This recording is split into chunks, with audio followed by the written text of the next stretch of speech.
But let's go back to the basics. When you started work on this, actually, when was it? It was 5 years ago. Whoa. Yeah. And then at that time, as you know, it's actually the thermoelectric power generator has been already in the market for a long time.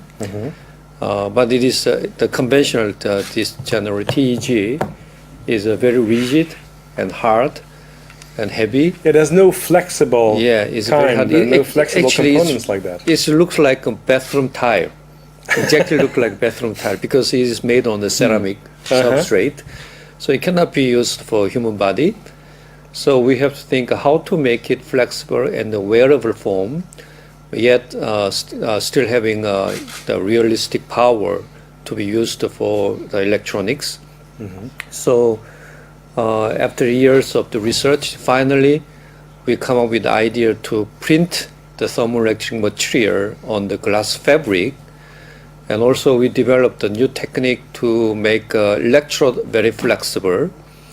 So, and we have some series of the breakthrough in this very tiny product.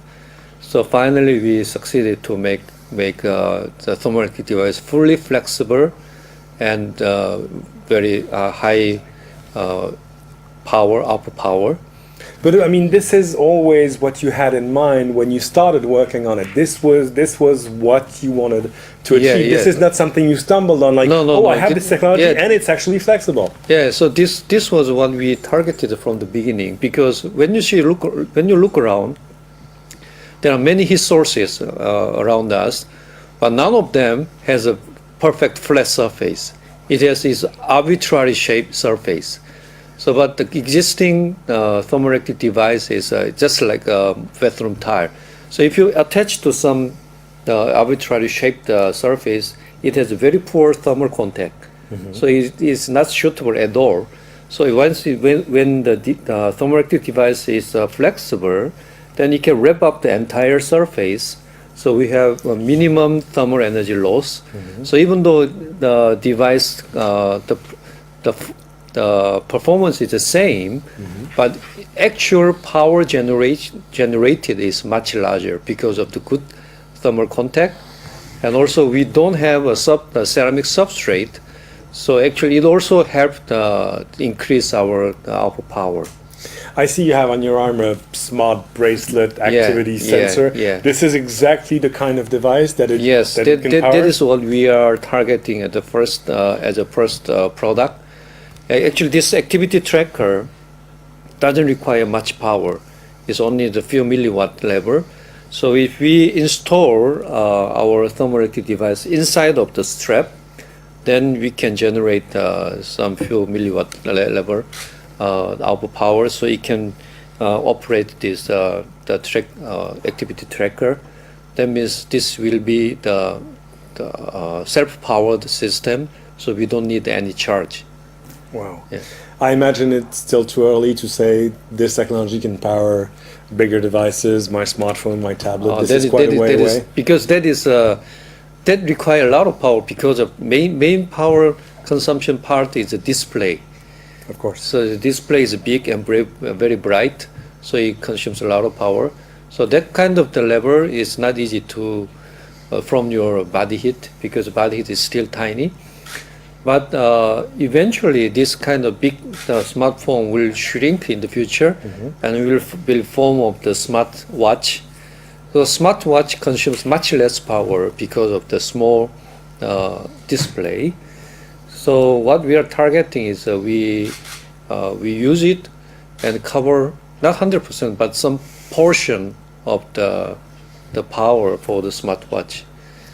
Of course, we're talking about consumer applications here, but I imagine that when you see what Professor Cho has come up with, you think of all the applications in the health world. Oh yes, definitely. I actually can say, we actually can have this sort of device to power an ECG amplifier, and from the ECG amplifier, you actually can use, have the wireless communication with the smartwatch and so on, and you actually can see quite a lot of applications. Because, I mean, there's this whole past of science fiction and just technology prediction that see a future where we could have sensors of all different kinds on our bodies, Yes. but you still hit on one thing, which is how do you power these sensors? Yes. And batteries are Yes. cumbersome and recharging is difficult. Yes. So this is going to actually be an enabling technology for all kinds of applications, Yes, correct? especially this is very suitable for the sensors, body sensors, because body sensor doesn't require much power. It's just less than a 1 milliwatt level. And also the communication with the smartphone through the Bluetooth is also this microwatt level. So we just make a small patch with our thermoelectric generator and integrate with the sensor device, and we can attach to any part of our body. So we can sense many body signals like blood pressure, ECG, and pulse, and many others. And then we can do real-time monitoring, and we can accumulate all the data for whole day long. The good news is that it's not either or. It's not either use your body heat to power your device or have a battery. You can have both. And even for devices where your invention will not suffice to power the whole device, you can still add a bit of power to what the battery provides, correct? Yes, it's depending on the system. For example, the small system like the sensors, actually, we can go with a full self-powered system. That means you don't need to charge. That's wonderful. Okay, but the big system, of course, is not easy to be self-powered. But we can prolong the charging interval by covering some part of the battery usage. So that is, we can do both. How much? I know it's hard to say. It really depends It's on depending what on device how much you you're use. using it on. How much depends on the use, and also this thermoelectric device is the principle is it generates electricity proportional to the temperature difference.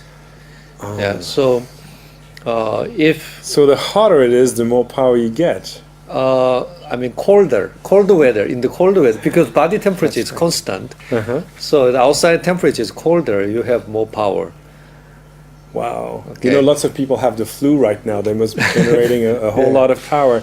How can we explain? I mean, this is real. Better battery power, better battery life for all kinds of devices is a humongous market. It's even bigger than making better displays or making faster processors. It has a ton of applications. How did the battery specialists, the Sanyos, the Panasonics, the Samsungs of the world not come up with what you came up with before you did? Because they have so much to invest into it. Actually, this is not the time to be modest. Yes. So, actually, what they do is just do the research on the battery itself, right? But it's not energy harvesting issues, right? So our technology basically is energy harvesting technology. So it should come together with the battery to be, to use in the real situation. So I think we should work together with the existing companies to make a final product. Well, you are Korean. I would expect that some of the larger companies there have come knocking at your door saying, we like you, we like your technology. Yes. You are forming your own startup, your own company. Yes. To actually release the product. Yes. Actually, I launched the company, our startup company, last September.